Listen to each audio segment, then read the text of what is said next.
Que sera Bitou sans la douane? Grande question qui agite les populations avec le transfert en cours du poste de douane au poste de contrôle juxtaposé de Saint-Cancé, mis en place dans le cadre de l'UEMOA. La mise en œuvre de ce projet suscite la colère des habitants de cette commune transfrontalière du centre-est.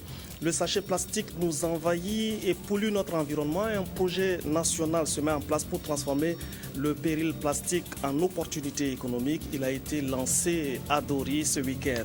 Madame, Messieurs, bienvenue au journal de la mi-journée sur la RTB. Mais tout d'abord, le président du FASO était ce matin au camp de l'unité et au camp Guillaume. Blaise Compaoré est allé visiter des infrastructures. Ce sont notamment des bâtiments rénovés et équipés pour servir l'alimentation des militaires et surtout leur habillement. Le chef suprême des armées a visité la boulangerie, l'abattoir, l'atelier de couture et un laboratoire nouvellement construit. Juste après la visite, Blaise Compaoré se dit satisfait. C'est au micro de Simon Gongo. Et nous sommes venus pour, bien sûr, vérifier l'état d'exécution des programmes qui avaient été donc inscrits sur la base des directives que nous avons données aux armes. Je pense que le pain que vous avez vu déjà, ça montre que c'est un pain de qualité. Oui, donc aussi les confections, c'est aussi intéressant pour les armées parce que nous avons des besoins qui sont toujours élevés avec les missions internationales aujourd'hui. Mais aussi, je crois que avoir une veille sur la qualité des articles que nous achetons, c'est important pour les armées. Que ce soit lorsque vous voyez des soldats qui défilent ou même s'habiller pour le combat, on a besoin de veiller à ce que les caractéristiques et la qualité donc, de ces vêtements et de ces articles ça soit à un niveau élevé. Le ministère de l'Environnement et du Développement lance la bataille du sachet plastique. En attendant la loi interdisant le sachet plastique, le docteur Salif Ouedraogo met en place un projet national de valorisation et de traitement des déchets plastiques à Dori, où le projet a été lancé ce week-end. Bernard Diasso de la RTB2 Sahel nous présente ce projet et ses ambitions. Le ministre de l'Environnement et du Développement durable, Salifou Ouedraogo, en ordre de bataille contre les déchets plastiques, notamment les déchets des sachets et emballages plastiques non biodégradables. Son département veut, à travers le présent lancement du projet national de traitement et de valorisation des déchets plastiques, atteindre ces résultats. Tu sais qu'on n'ait plus de sachets plastiques dans l'environnement, que nos animaux meurent moins, que dans les caniveaux il n'y ait plus de sachets plastiques. Et que le privé se rende compte que la gestion des déchets, principalement des déchets plastiques, tous les autres déchets là, sont des sources d'emploi et de revenus. L'opération est étalée sur 3 ans. On a fait une prévision sur 3 ans et le gouvernement a voulu mettre un budget de 3 milliards 800 millions de francs. L'année 2014, on a 1 milliard 800. Ces 1 milliard 800 vont servir, donc, comme je l'ai dit, à payer des broyeurs pour chaque région, à aider les collectivités à construire des lieux d'entreposage et à payer surtout les hommes, les femmes, les jeunes. Ces déchets là, parce qu'il faut qu'on les incite. S'ils savent qu'en menant un sachet plastique, ils vont trouver 1 franc, et que si on ne détourne pas cet argent-là, vous allez voir qu'il n'y aura plus de sachets plastiques dans l'environnement. Une signature de protocole de collaboration avec les maires de la région du Sahel est intervenue en marge de la cérémonie. Comme il le dit, 30% des pertes non-chepelles sont dues au sachet. Donc c'est le moment d'agir, c'est le secteur qui nous interpelle, qui nous intéresse, mais nous sommes prêts à tout faire pour que la mobilisation des habitants, que ce soit au niveau des villes ou au niveau des villages, que cette mobilisation permette quand même de jouer un rôle. Donc on dit qu'on nous aide à traiter surtout les stocks qui existent déjà. Avec une économie principalement dominée par l'élevage et l'agriculture, il faut, pour sécuriser le cheptel dans la région du Sahel, un environnement sain pour un développement durable. Le poste de douane quitte Bitou pour le poste de contrôle juxtaposé de Saint-Cancé et les populations ne sont pas contentes. Elles s'inquiètent de leur sort après la mise en application de ce projet de l'UEMOA, mais il reste que le déménagement va porter un coup dur à la commune de Bitou et depuis dimanche, des manifestations sont organisées. Reportage Badaniel Kambou.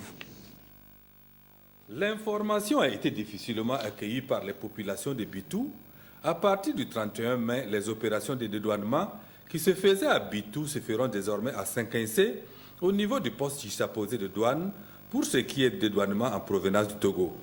Cette décision, qui n'est pas sans conséquence sur les nombreuses activités économiques installées autour de la douane de Bitou, est la raison de ce mouvement d'humeur entamé depuis dimanche. Tout ce monde est venu à cause de cette douane. N'importe qui vient à Bitou, il rentre dans cette douane, dans la cour, il gagne son pain et son vin. Donc si ce départ réellement aboutit, il y aura beaucoup de chômage. Nous demandons aux autorités de laisser la douane continuer comme elle était créée. La douane de Bitou serait le poumon économique de Bitou, au dire de certains responsables et notables approchés. Bitou sans la douane, on a tué Bitou. On a tué Bitou. Mais uniquement grâce à la douane, tout le monde est à l'aise à Bitou. Parce qu'ils ont tout. C'est une nouvelle vraiment qui a bouleversé tout le monde. La perte que la commune va subir pendant une seule année, ça fait déjà 59 millions et quelques. Et avec quoi nous allons pouvoir compenser ça? Parmi les acteurs touchés par cette mesure figurent les déclarants en douane communément appelés transitaires, une centaine exerçant actuellement au niveau du bureau de douane de Bitou. Que vont-ils devenir? Voici la réponse des premiers responsables de la douane sur place. Il y a actuellement 27 maisons de transit qui disposent d'agréments ou d'extension d'agréments pour exercer à Saint-Quincé. Ceux qui ne se sont pas pris à temps, naturellement, n'ayant pas cru certainement à la mise en œuvre de cette opérationnalisation, sont certainement en train, en tout cas, de prendre des dispositions utiles pour pouvoir, en tout cas, bénéficier de cet agrément ou d'extension d'agrément. Dans le cahier des doléances remis au préfet de Bitou, figure le statut du bureau de douane de Bitou. Le bureau de douane de Bitou demeure. Vous savez que nous avons un poste annexe, le poste annexe de Kanyiri-Sangabouli, qui est à la frontière avec le Ghana, entre le Burkina et le Ghana. Et les camions qui viennent du Ghana et qui passent par ce poste annexe continueront à venir au bureau de douane de Bitou pour être pris en charge pour les formalités de transit. Grâce à l'activité commerciale liée à la présence de la douane, la commune de Bitou fait partie des quelques communes urbaines qui ne sont pas des chefs-lieux de province. Cette dépendance pourrait expliquer cette réaction des populations de Bitou. Du côté des taximens, on assiste à un retour à la sérénité après la grave crise qui a divisé récemment la corporation. Sous la médiation entreprise par leur président d'honneur, M. Dayama Sébastien, les partis en conflit ont décidé donc d'enterrer la hache de guerre. Reportage de Zalissa Sanfou. Débat passionné, teinté parfois de nervosité. C'est l'ambiance qui a prévalu à ce début d'assises pour trouver une solution à la crise qui oppose certains taximens au bureau du syndicat national des taximens. 4 heures d'horloge durant, le médiateur a écouté attentivement. Il a aussi noté les plaintes et accusations de tous les protagonistes. Après quoi, il est passé à l'appréciation des faits. Toute chose qui lui a permis de lever les malentendus et d'obtenir ce geste que l'on pourrait qualifier ici de début de solution. Après cette chaleureuse poignée de main, ils se sont tous engagés à poursuivre les négociations à la grande satisfaction du médiateur. Vous avez constaté que les deux parties se sont véritablement pardonnées. Et nous avons donc décidé de rencontrer le bureau actuel, le bureau donc contesté actuel, avec lequel nous allons donc décider des options à prendre, qui, de mon sens et de mon avis, tend déjà en tout cas vers un consensus durable.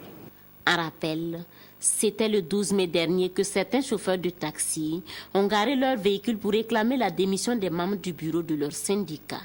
Ils accusent ces derniers de malversation et de détournement de fonds. Mais, après cette journée, ils se disent tous prêts à respecter les propositions qui seront faites par le médiateur. Politique à présent, le Congrès pour la démocratie et le progrès CDP section Yatanga sonde la mobilisation de ses militants à la base. Des échanges se sont tenus ce dimanche sur la vie du parti et sur des questions majeures de l'actualité, notamment le référendum et le Sénat. Adama Ouedraogo nous fait le point. Le CDP, Congrès pour la démocratie et le progrès, section du Yatenga, était en rencontre entre le bureau provincial et les comités de base CDP des 37 villages et les 15 secteurs de la ville de Ouayouguya. Objectif, échanger autour des idéaux du parti et recueillir les préoccupations des militants pour sa bonne marche. Notre appel au président du Faso pour qu'il use donc de ses prérogatives constitutionnelles en tant que garant de la Constitution, en tant que premier magistrat de notre pays, qu'il appelle donc le peuple burkinabé, le corps électoral au référendum pour permettre donc la révision de l'article 37, de sorte donc à permettre l'effectivité de cette volonté populaire donc manifestée par-ci par-là. Bien que cette rencontre soit circonscrite au comité de base, elle a drainé du monde. Des militants sortis pour témoigner leur attachement et leur soutien au président du Faso. Ils ont par ailleurs réclamé la candidature de Blaise Compaoré à l'élection présidentielle de 2015. Nous sommes partis donc vers les populations pour leur dire ce que nous avons pris comme engagement, les résolutions de la première session ordinaire donc, du Conseil national.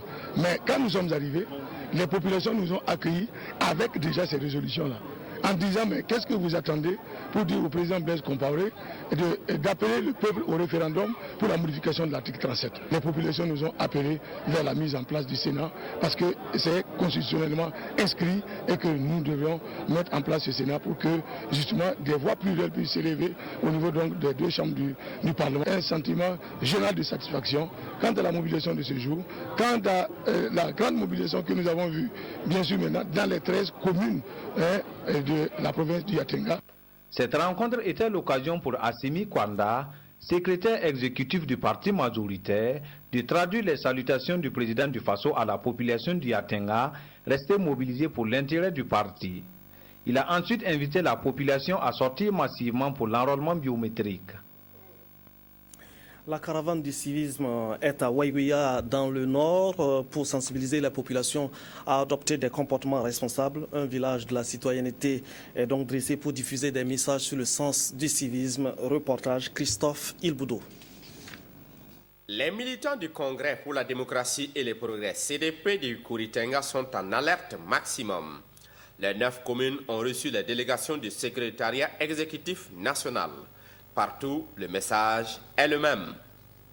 En démocratie, il ne s'agit pas d'extirper, de prendre des parties de la Constitution qui vous arrangent et l'appliquer. Ça ne va pas.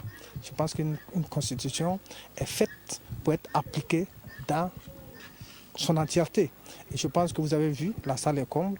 On me dit que dans les 8 autres communes, le CDP fait sa comble. Et cela se justifie. Parce que déjà, vous avez vu, quand le chef de l'État est sorti dans notre province, en allant à Fada, il a fait une halte à Kopela. Et vous avez vu, le monde est sorti pour l'accueillir, pour montrer qu'il est populaire dans notre province, qu'il est encore populaire au Burkina Faso et qu'il faut laisser le peuple souverain du Burkina Faso se prononcer par rapport à certains articles de notre Constitution. Et l'un des messages forts pour nous, en allant donc vers 2015, c'est d'abord mobiliser donc nos militants sur la question donc de la révision de l'article 37. Nous avons profité de cette occasion-là pour dire également à nos militants de tout faire effectivement, et cela c'est un leitmotiv sur lequel nous sommes revenus très fréquemment, que rien n'essaie de nous rassembler chaque fois pour dire que nous sommes d'accord pour ceci, pour cela, et qu'on ne puisse pas agir au moment donné. Donc nous allons suivre aujourd'hui, demain, jusqu'à la fin de la période donnée pour l'établissement des cartes, pour qu'effectivement tous ceux qui sont en âge d'être inscrits puissent le faire. Et nous avons interpellé les différentes structures et les chefs de village qui étaient là avec nous de faire de telle sorte que l'information soit passée. Pour les structures de base et les militants de façon générale, le message est passé. Koutenga a parfaitement compris le message qui lui a été délivré dans le sens de l'exécution des tâches qui avaient été données par les différents congrès au CDP et que Koutenga a été satisfait des résultats qui lui ont été présentés. Et Koutenga a dit que pour ce qui concerne les perspectives que le bureau exécutif, le bureau politique national a élaboré et que le Conseil national a validé, que pour ces perspectives-là, de ne même pas nous faire un problème nous sommes prêts pour aller au référendum pour sauver la paix au Burkina. Le Congrès pour la démocratie et le progrès CDP entend inviter leurs militants et présidents en exercice à appeler le peuple au référendum lors de leur prochain congrès. Il ne fallait pas sauter, couper là où le ministre Salif Kaboré a rendu compte des dernières conclusions du Conseil national du CDP. Retour à Waiguya pour parler de l'arrivée de la caravane du civisme pour sensibiliser les populations à adopter des comportements responsables. Reportage signé de Christophe Ilboudo. La caravane du civisme lancée à Koudougou dans le Boulkiemde le 24 avril dernier a déposé ses valises à Waiguya dans la région du Nord ce vendredi 16 mai. Durant 72 heures, plusieurs activités ont été menées au profit des couches sociales dont des panels et la réalisation d'un village du bon citoyen. Pour que la promotion du civisme soit une réalité au niveau donc, de notre pays. Nous pensons que c'est dans ce cadre que cette caravane a été initiée afin d'animer des thématiques au niveau donc, de toutes nos régions afin que le civisme soit une réalité au niveau donc, de notre pays. Je suis convaincu qu'à travers cette caravane, la population sera véritablement sensibilisée sur la nécessité de travailler à avoir un comportement citoyen. Cette initiative est appréciée à sa juste valeur par les autorités communales. Et nous mesurons la responsabilité qui est la nôtre. Parce que si nous avons été retenus comme coparrains pour cette activité, c'est dire aussi que nous devons accompagner toutes ces activités-là. Et nous devons aussi aider à sensibiliser et à faire en sorte que le civisme soit une réalité. Le cross populaire a été l'une des activités phares de cette caravane. Cross auquel ont pris part les autorités régionales pour soutenir le ministère en charge des droits humains dans la promotion de la citoyenneté à travers la notion « un esprit sain dans un corps sain ». Nous avons organisé ce cross ce matin pour permettre effectivement aux forces vives de la région, à toutes les couches sociales, de se frotter fraternellement. Et je crois que ça entre dans le cadre du civisme. Vous savez que le corps lui-même a besoin d'être éduqué moralement, physiquement, pour affronter les vicissitudes de la vie. Après l'étape du Nord, c'est au tour de la région du Sud-Ouest d'accueillir la caravane du civisme du 23 au 25 mai prochain. Après un passage au village du bon citoyen, les injures babillot devraient disparaître de la bouche des Yassé, mais encore faut-il qu'ils s'y rendent. Attendons de voir. Il faut savoir sécuriser les noms de domaine burkina.bf. On l'appelle le domaine Name System Security ou plus simplement DNSEC. Son fonctionnement ainsi que son importance dans l'écosystème Internet ont été présentés et décortiqués par les experts de ICANN. Nathalie Sawadogo Nabaloum nous en parle. Le nom de domaine, c'est une identité qui vous permet d'être présent sur Internet. Il est reconnu à travers le monde entier pour manifester votre présence sur Internet. Par exemple, rtb.bf, arcet.bf, cotecna.com, etc. Aujourd'hui, le phénomène de piratage des données sur Internet est très récurrent dans le monde et le Burkina Faso n'est pas épargné. Des individus interceptent le processus de recherche d'une personne ou d'un site sur Internet et les détournent à leur profit. L'ARCEP, l'autorité de régulation des communications, registre officiel du .bf, a initié ce séminaire au profit des acteurs du domaine afin de les sensibiliser à adopter le système DNS pour la sécurisation des échanges sur Internet. L'objectif de la rencontre est de permettre en fait à tous ceux qui gèrent des noms de domaine de leur apprendre comment sécuriser le nom de domaine afin d'éviter que des pirates prennent contrôle de votre nom de domaine, de votre site et en font tout ce qu'ils veulent. Ils peuvent prendre contrôle de votre site afin de recueillir des informations qui les intéressent. Pour y arriver, l'ARCEP a sollicité le concours d'un consultant de l'ICANN. Nous allons sensibiliser tous les acteurs. Quels sont les problèmes que le nommage a sur Internet et aussi quelles sont les opportunités d'affaires. Demain, ce sera une journée technique pour montrer aux techniciens, aux ingénieurs, comment ils doivent, au sein de leur entreprise, sur leur infrastructure, mettre en œuvre les solutions de DNSSEC. Le troisième jour, nous allons uniquement travailler avec ARCEP et l'ONATEL, qui sont aujourd'hui les deux entités qui s'occupent de la gestion du point BF. L'ICANN coordonne les identifiants uniques à l'échelle internationale. Le secrétaire général du Premier ministère, en ouvrant la cérémonie, a exhorté les participants venus des institutions publiques et privées à mieux cerner cette problématique de sécurisation du DNS afin de protéger l'Internet burkinabé. La journée des musées a été célébrée ce dimanche à Bobo-Dioulasso sous le thème « Les liens créés par les collections des musées ». Une exposition d'objets culturels initiée par l'Association du patrimoine artistique et culturel a permis à différentes communautés de redécouvrir leur mémoire et leur histoire ainsi que celle des autres. Reportages signés de Moumouni Baro.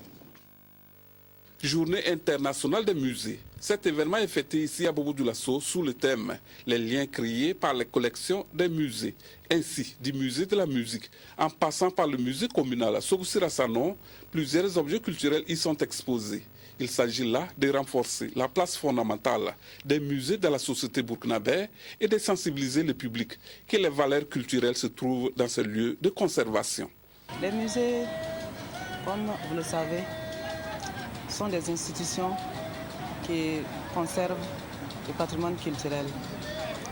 Au-delà de la conservation, une partie de promotion, de diffusion de ce patrimoine-là. C'est pour montrer vraiment le côté vivant vraiment de notre musée, pour montrer qu'il y a un rapport, pour montrer que déjà, quand on parle du patrimoine matériel et immatériel, elle doit rester vivante, elle doit être en lien et en contact avec ces communautés, ces ethnies. Au-delà de l'aspect exposition muséale, cette manifestation est aussi un cadre de réflexion pour mieux organiser les patrimoines culturels. Aujourd'hui, c'est notre identité culturelle et avec l'organisation de la Biennale par le gouvernement du Burkina Faso à Bobo-Dioulasso, avec des initiatives pareilles, il fallait être à côté de ces promoteurs pour les accompagner, en tout cas pour qu'ils ne disparaissent à jamais en tout ce qui est aspect culturel au niveau de la ville de Bobo-Dioulasso. La forte mobilisation dont témoigne le nombre très important des communautés permet de remplir les objectifs de cette rencontre avec en ligne de mire la recherche de la cohésion sociale. Alors, si toutes les communautés se retrouvent sur un même espace, et surtout à travers le mécanisme de la parenté à plaisanterie, c'est le trait d'union entre les communautés et ça encourage, ça renforce la cohésion sociale. Un objectif atteint pour les promoteurs de ces journées culturelles, mais pour encore mieux réussir l'événement, les éditions à venir. Ils comptent beaucoup sur l'aide, surtout sur le plan technique, conseil et financier. À notre ministère de tutelle, s'il peut prendre vraiment des dispositifs de nous accompagner parce que vraiment c'est pas évident, c'est pas facile. En tant que le premier responsable, en tant que l'initiateur, je pense que ce sont nos propres ressources, nous sommes nos propres actions, nous arrivons à réaliser tout ce que vous avez constaté. Les communautés parmi lesquelles les Bobos, les Samo, les Moussi, les Lobi, les Gouroussi et les Toussiens ne sont pas venus les mains vides. Elles ont voulu présenter au public les différents mets traditionnels, entre autres les pampara et des boissons traditionnelles comme les dolo et le bangui. La journée internationale des musées célébrée depuis 1977 est l'occasion pour les professionnels des musées d'aller à la rencontre du grand public et de le sensibiliser aux défis auxquels les musées doivent faire face pour être des institutions au service de la société et de son développement. Mais le manque d'entretien et le défi auquel le musée des civilisations du sud-ouest du Burkina fait face au point que sa survie et celle des objets de la civilisation Lobi qui l'abrite est menacée. Un musée en difficulté présenté. C'est un dossier présenté par Sébastien Zongo. Le musée des civilisations du sud-ouest, ou musée du Poli, appelle à l'aide. Les traces du manque d'entretien menacent le bâtiment en banco, héritier de l'époque coloniale. Chauves-souris et autres termites ont même trouvé refuge dans les plafonds. Dans la réserve, des pièces témoins de l'histoire des 7 groupes ethniques du peuple Lobi sont aussi en danger. Vous voyez comment les objets sont jetés à même le sol. C'est pas normal. Dans un musée, tous les objets doivent être dans des étagères comme ça. À ce décor s'ajoute le contexte ouest-africain actuel, défavorable à l'épanouissement du tourisme et le non-renouvellement de l'exposition qui attire de moins en moins de visiteurs. Quand les touristes viennent voir, ils disent que bon, eux, ils ont vu ça plusieurs fois, donc ça ne les motive plus.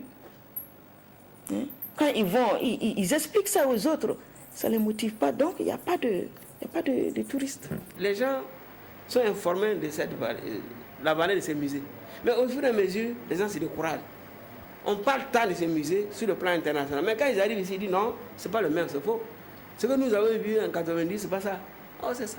Malgré tout, le musée des civilisations du Sud-Ouest continue, tant bien que mal, d'enregistrer des entrées financières. Les recettes de 2013, on a eu 1 388 000 et quelques l'année. Par rapport aux années antérieures, et les recettes de 2009 par exemple, on avait plus de 3 millions. Ces fonds-là sont reversés au trésor et au compte de la commune. Mais nous vivons des difficultés. Un problème de transfert de ressources serait à l'origine de cette situation. On ne sait pas si c'est le ministère qui doit s'occuper de ce musée ou c'est la commune, puisque on nous dit que ce musée a été transféré à la commune. Mais jusqu'à aujourd'hui, le musée n'a pas reçu un fonds de fonctionnement. En cas de problème, on ne sait pas où aller. Quand on va à la mairie, bon, eux ils disent ils ne reçoivent rien. Bon, au ministère, on ne sait pas, il y a la DR qui est là. Bon, on ne sait pas où s'adresser. Beaucoup de démarches. On a fait, si c'est le papier, on a écrit. On nous a dit d'attendre. Bon, en attendant, on ne sait pas si ça va devenir. SOS est donc lancé pour appeler à sauver ce patrimoine culturel, cette œuvre de la Française Madeleine Père, inaugurée depuis 24 ans. Pluie, deux mots, comme pour dire la pluie, ça m'a plu, une histoire de jeu de mots et de poésie, un art dans lequel excellent les slameurs.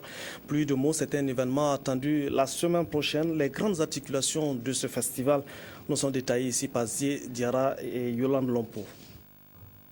Plusieurs slameurs africains et de la diaspora française effectueront le déplacement au Burkina Faso pour la première édition du festival de slam dénommé Pluie de mots. Pluie de mots est un festival qui est appelé à réunir les fils d'Afrique, de la diaspora et du monde entier autour d'une situation, d'un thème qui est la paix. La paix d'abord ici et la paix en Afrique, la paix dans le monde.